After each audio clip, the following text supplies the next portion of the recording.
Kamen Rider Saber adalah series kedua di era Reiwa. Terlepas dari banyak hate comment tentang series ini, percaya atau tidak, Kamen Rider Saber menjadi series pertama yang diikuti Tokasen secara ongoing dan selalu dinanti setiap episodenya. Apalagi menjadi teman saat masih berseragam abu putih dengan masa pandemi COVID-19. Dan untuk video kali ini, Tokasen akan santai saja dengan menceritakan episode yang cukup memorable bagi admin sendiri. Tentu saja ini hanya pendapat pribadi dan pastinya berbeda untuk setiap orang. Kalau begitu langsung saja 5 episode paling mengesankan atau memorable bagi admin Tokasen.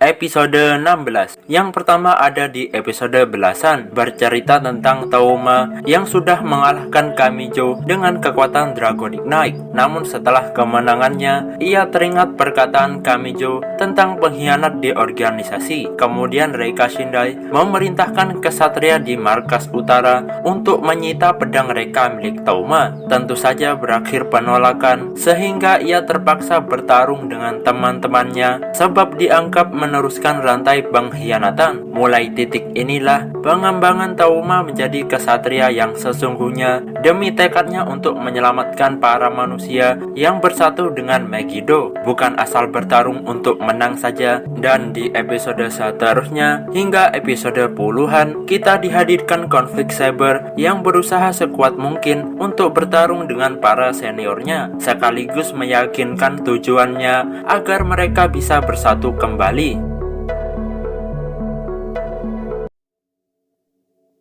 Episode 26. Episode ini mengisahkan Kento yang kembali dan menjadi pengguna baru Ankokuken Kurayami. Episode ini juga menceritakan kemampuan spesial pedang Kurayami yang bisa menyegel pedang lain jika disalahgunakan. Salah satu faktor yang menjadi episode ini menarik, di mana kita diperlihatkan alasan mengapa penggunaan Kokuken Kurayami menjadi pengkhianat, sebab kemampuan pedang ini yang bisa melihat masa depan. Tak heran jika ayah Kento mengorbankan Luna sekalipun untuk menyelamatkan dunia. Seperti pula Kento, apapun jalan yang ia ambil nampak sia-sia, entah dalam keadaan menang ataupun kalah melawan Megiddo, dunia tetap sirna. Seakan semuanya sia-sia, entah dengan kemenangan di tangan mereka ataupun kekalahan pada lawan musuhnya. Namun ada satu cara untuk menyelamatkan dunia dengan menyegel semua pedang suci dan mengorbankan penggunanya. Itulah satu-satunya tindakan yang harus diambil oleh Kento untuk menyelamatkan dunia.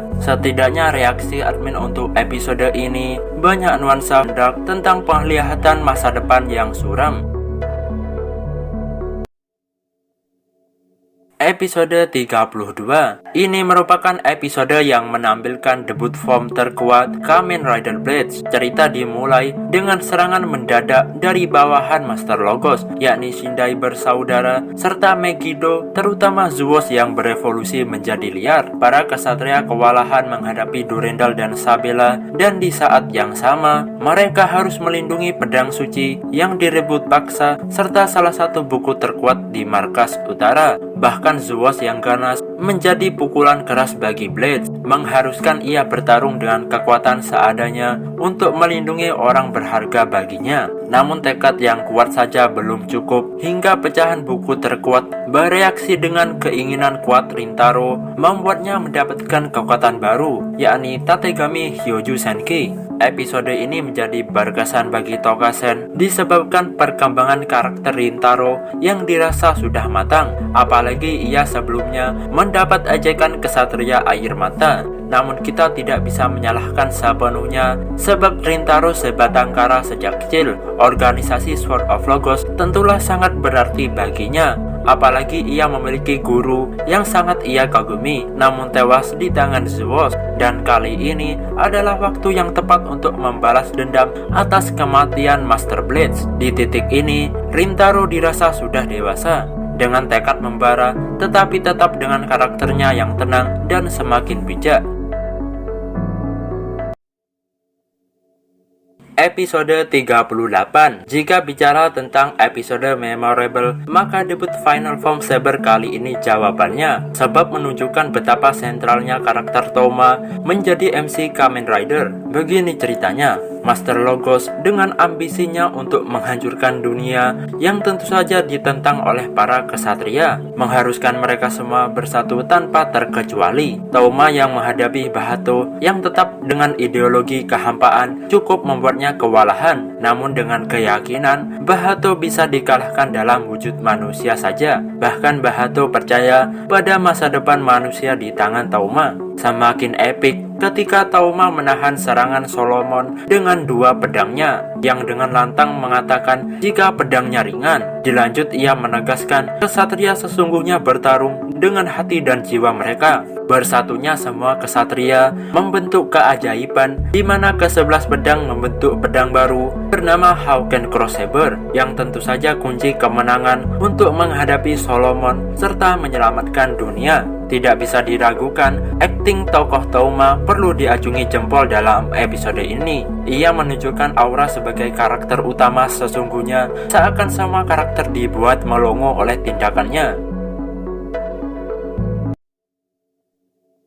Dan yang terakhir adalah salah satu rangkaian dari Final Arc, di mana Storius yang mendapat buku baru bernama Grimoire yang berisi pengetahuan dunia membuat Storius mustahil untuk dikalahkan, apalagi kehancuran Wonderworld serta dunia di depan mata. Storius yang dalam wujud ridernya belum tersentuh sama sekali, apalagi ia mengedo Tensei dewa kebijakan untuk menjadi tentara perang baginya, di mana mereka menciptakan teknik berpedang yang tentu digunakan oleh para kesatria. Bahkan Cross Saber saja dibuat tidak berdaya. Namun dalam keadaan genting seperti ini, kita masih diperlihatkan dengan aktivitas para kesatria. Touma, Kento, dan Luna bermain bersama. Rintaro yang seakan mengungkapkan perasaannya dengan Mei, bahkan keluarga kecil Ogami. Kalian bisa melihat di ujung episode dengan para kesatria yang berangkat untuk berperang, seakan siap mati demi kedamaian dunia. Scene ini diiringi juga dengan lagu Story Never End yang dinyanyikan oleh Tante Sophia.